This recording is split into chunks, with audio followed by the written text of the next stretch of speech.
आज का विषय है डायरेक्टरेट सिस्टम यानी निदेशालय व्यवस्था। निदेशालय भारतीय शासन व्यवस्था तीनों अंगों में विभक्त है, जिसमें कार्यपालिका की भूमिका सर्वाधिक है। कार्यपालिका के भी कई रूप हैं। राष्ट्रपति और राज्यपाल नाम मात्र की कार्यपालिका कहलाते हैं, जबकि मंत्रिमंडल, प्रधानमंत्री या मुख्यमंत्री राज्य की वास्तविक कार्यपालिका कहलाती है। प्रशासन को कुशलता प्रदान करने के लिए और भारत सरकार की या राज्य सरकार की नीतियों को क्रियान्वित करने के लिए और उन्हें प्रशासनिक कुशलता प्रदान करने के लिए सचिवालय और निदेशालय दो स्तर स्थापित किए गए हैं, ताकि प्रशासनिक कार्यों को अच्छी तरह से बांट दिया जा सके, बंटवारा कर सकें और जिसके लिए हमने नीति बनाई है उस व्यक्ति तक उस नीति को, उसके लाभों को हम पहुंचा सकें। क्योंकि मंत्री के पास समय और कुशलता और पूर्ण निष्पक्षता का अभाव होता है, अतः प्रशासन के माध्यम से ही, प्रशासनिक सहायता के माध्यम से ही सभी प्रकार की कल्याणकारी नीतियों को निचले स्तर तक प्रशासनिक सहायता उपलब्ध करवाई जाती है। इन कार्यक्रमों और नीतियों को व्यवहारिक स्तर पर विशेषज्ञ अधिकारियों के द्वारा क्रियान्वित किया जाता है। नीति तथा कार्यक्रम क्रियान्वयन करने वाली इस व्यवस्था को या इस कार्यकारी विभाग को हम निदेशालय व्यवस्था कहते हैं। सचिवालय में कार्यरत विभागों में मंत्री, सचिव आदि कार्य करते हैं, जबकि विभाग के अधीन कई कार्यकारी और निदेशालय हो सकते हैं जो विशेषज्ञों से युक्त होते हैं और क्षेत्रीय स्तर तक हमें ये दिखाई देते हैं। भारतीय शासन व्यवस्था को यदि हम समझें तो कार्यपालिका, व्यवस्थापिका और न्यायपालिका सर्वोच्च स्तर पर होती हैं।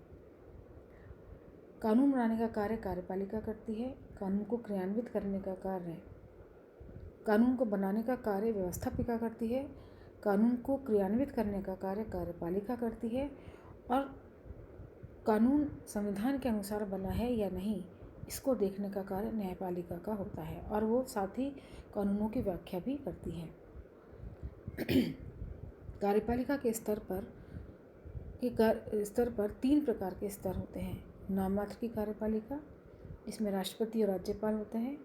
वास्तविक कार्यपालिका, जिसमें मंत्रिपरिषद और मंत्रिमंडल आते हैं।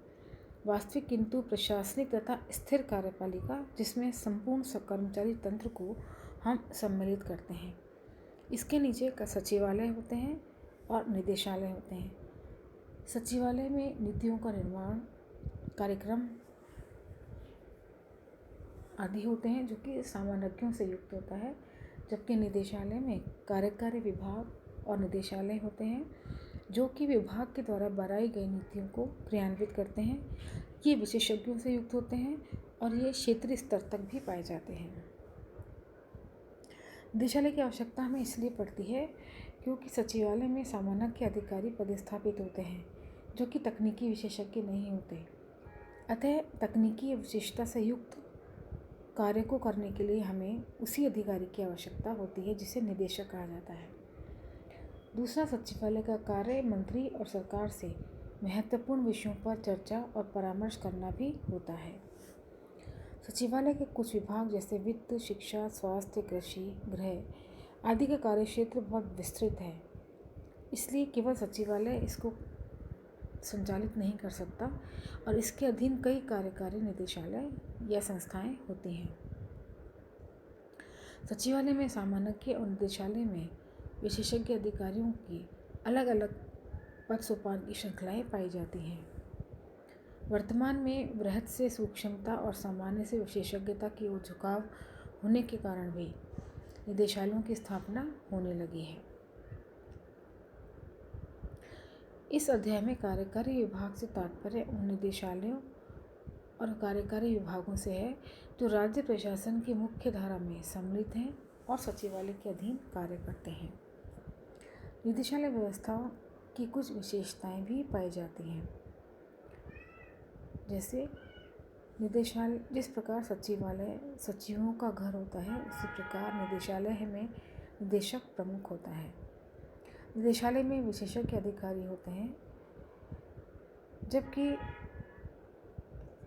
विभाग में सामान्य पाए जाते हैं।